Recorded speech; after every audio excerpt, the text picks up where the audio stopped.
I had a pretty all-American childhood growing up in the 70s and 80s in Memphis, Tennessee.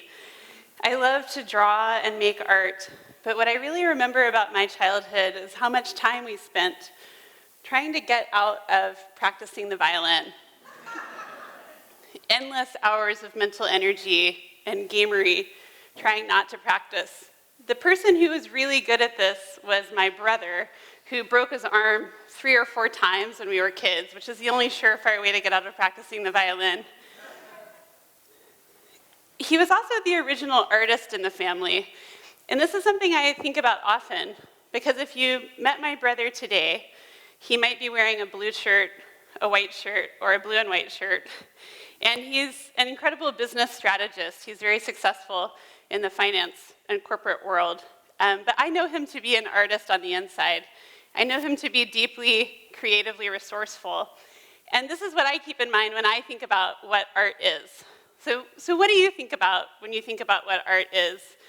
Maybe you think about someone who's an artistic genius like Pablo Picasso, or maybe you think about a masterpiece like the Mona Lisa, or maybe you think about something that your children made. This is a piece that my friend Charlotte's daughter Anna made a few months ago called Kitty Shooting Rainbows Out of Its Butt. I defy you to find a more perfectly formed aesthetic object of 2017. I'm here to say something a little bit different about art. I'm here to define it much more broadly, not as an object, but as a process that any of us can use anywhere in our lives. I want to define art as a process not of going from point A to point B, but of inventing point B. In 2004, Daniel Pink, the writer, penned a small essay in the Harvard Business Review in which he said a breakthrough idea of the year was that the MFA is the new MBA, that art and business had this particular relationship. This was personal to me because in 2004, I was enrolled in an MFA program in painting after already having an MBA. And I can tell you, they are definitely culturally very different. If it sounds like it doesn't really make sense to get an MFA after an MBA, I felt the same way. I spent a lot of time in what I came to affectionately refer to as the wilderness years of narrative incoherence. At the time, I started to kind of make sense of it. I was making these large-scale paintings about the idea I was grappling with, the idea of professional affiliation and identity. This is one called the Guild of Starbucks Baristas. And I was also teaching business to my classmates. So there's actually never any extra wall space in art school, so I would tape up the Financial Times triple ply to my own paintings. And it wasn't a class in how to market your art. It was really much more the market economy is the way the world works, and you should pull up a chair and not be disenfranchised from understanding this. And some of my classmates did pull up a chair. I was nervous the first time, and I remember I brought brownies and beer at 1 p.m. I went to art school in England. It makes a little bit more sense, the drinking at one part of it there. But what I remember is one day, I was opening up the companies and markets section of the Financial Times, and I said to them, you never have to open this again, but you should understand what's in here. And once they started to take on board this information, they actually asked me amazingly creative questions.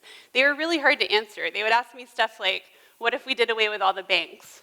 And what I realized is that they were approaching the market economy the same way that they would approach any artistic medium, as a set of building blocks that they could make something out of. And this is really what I came to believe, was that it wasn't so much that I was weird for having a foot in the art and the business world. It was that it was weird that we didn't have a language to talk about the fact that all of us are grappling with this all the time, that all of us have a deeply creative self, the capacity for independent thought, and the ability to make a contribution that is ours alone to make. Also, we live in the midst of one of the most vast and complex market economies of all time. We are all economic actors, and we're also all members of communities. The original reason I went to study art and business and to translate between them was because I saw so many people who were disenfranchised from both conversations. I actually originally studied political science, and going even further back than thinking of my brother as the original artist, I think of my parents. Our father was a neurologist, and our mother is a medievalist, an English professor. And someone asked him once how they got along being in such different fields, and he said he was in the business of saving lives, but she was in the business of making lives worth saving. And the thing I actually loved about that the most is that they actually did the opposite all the time. He helped people with multiple sclerosis and kind of nerve damage and scary unpredictability about walking, or people with migraines, and she helped people with what I think is a life survival skill of being able to write and complete sentences. And she would often get dressed up in the school colors and be invited to sit on the bench with various sports teams where she was, teaching people. So what I really want to talk about is how you take this on board as a process, how you think about inventing your own point B, how you make space in the midst of your busy, complicated, probably crisis-filled life, where there's some days where you show up with your better self than others, how you make space in that for a real idea of art as a process. Not artistic genius in a mythic sense, but art in a way that is already part of you. The starting point for this is a question. And the question will usually take one of two forms. Either, wouldn't it be cool if, or how can I make this better? And the idea of a question is really important because what you're trying to do is to hold space for something that you believe is important but you don't yet know how to solve. You're trying to hold space to move forward when you can't yet see the answer and you don't have a template. And you don't have to do that in 100% of your life. You have to think of it as an investment in a portfolio, in a small area of your life that you can return to by habit. I often think of the moment in 1902 when someone asked one of the Wright brothers if he thought it was possible that humankind would ever find a way to fly, and he said, yes, but not for 50 years.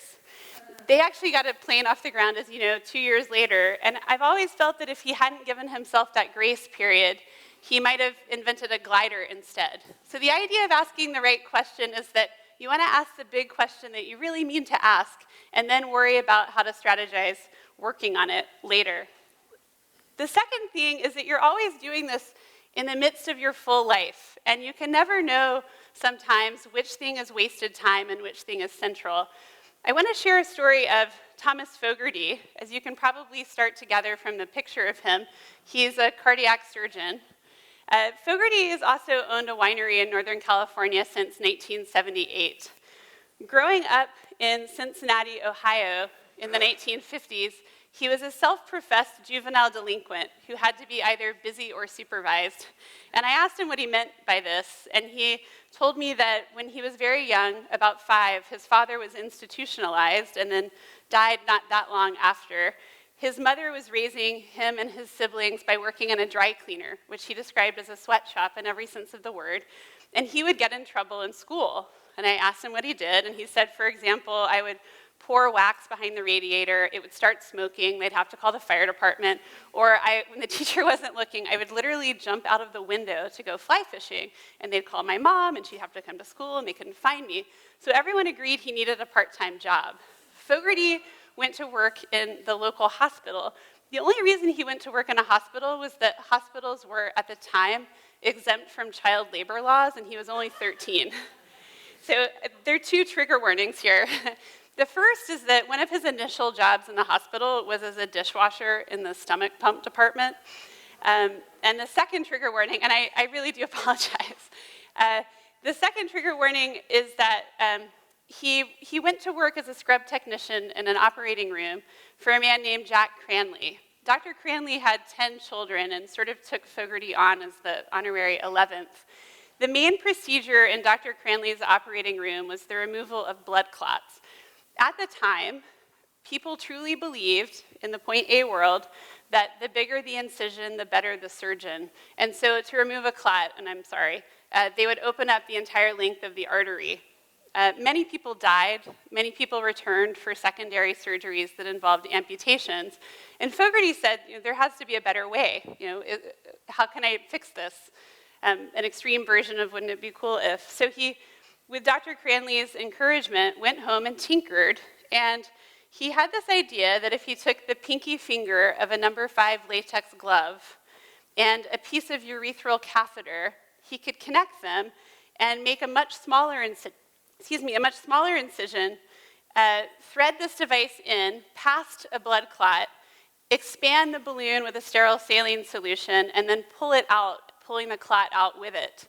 This is the basis of much of non-invasive cardiopulmonary surgery. That device has gone on to save an estimated 20 million lives since it was first invented. And the wrinkle is that at the time Fogarty was working on it, there was no glue that would make latex and vinyl adhere, so he tied it together with the fly fishing knots that he learned cutting school.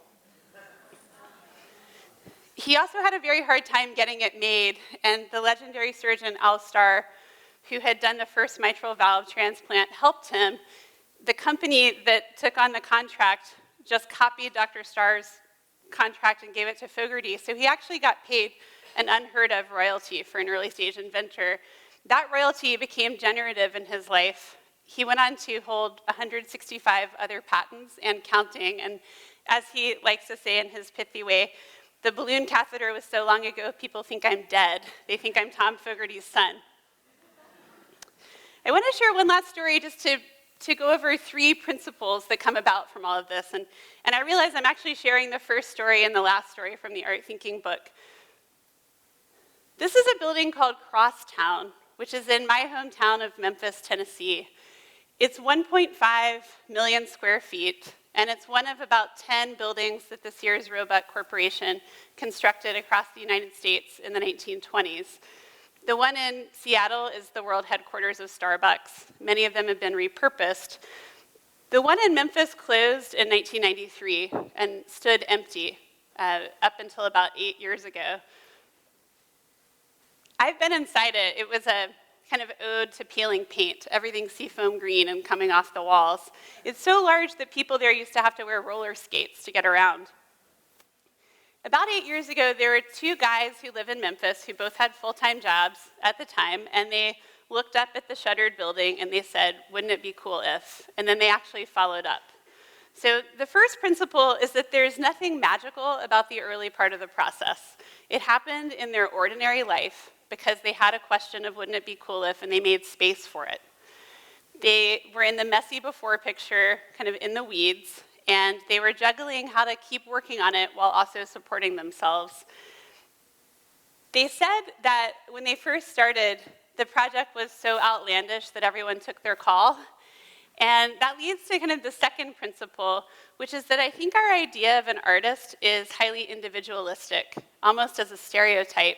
And that actually, if we had a modern conception of Leonardo da Vinci, it wouldn't be one person, it would be a lot of us working together. And that ultimately, they needed all of those people to pull off this project. The third principle is that the financial side is not incidental to the creative side, and that they're both part and parcel of what it is to create change in the world. This building came about through what I would consider highly artistic financial structuring that involved a massive consortium of banks, the Goldman Sachs Urban Investment Group, SunTrust, very artistically, skillfully designed use of tax credits, and the work of all of the governments concerned, local, county, state, and so on.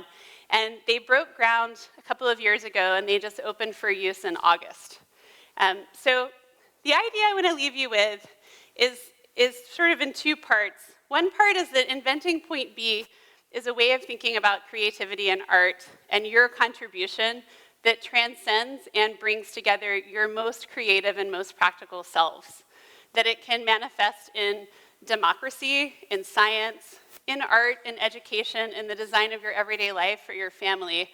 And the second is that sometimes when you start out on an Inventing Point B project, you just don't know how to do it or whether it's possible when you start. I think there's great dignity in that moment, like being a research scientist who's trying to work on the right problem, whether the solution is knowable. Todd Richardson, who's one of the co-founders of Crosstown, I think put it best when he described their process at the groundbreaking, and he said, all you can do is shine a light and walk to the end of what you can see, and then to keep going after that. Thank you.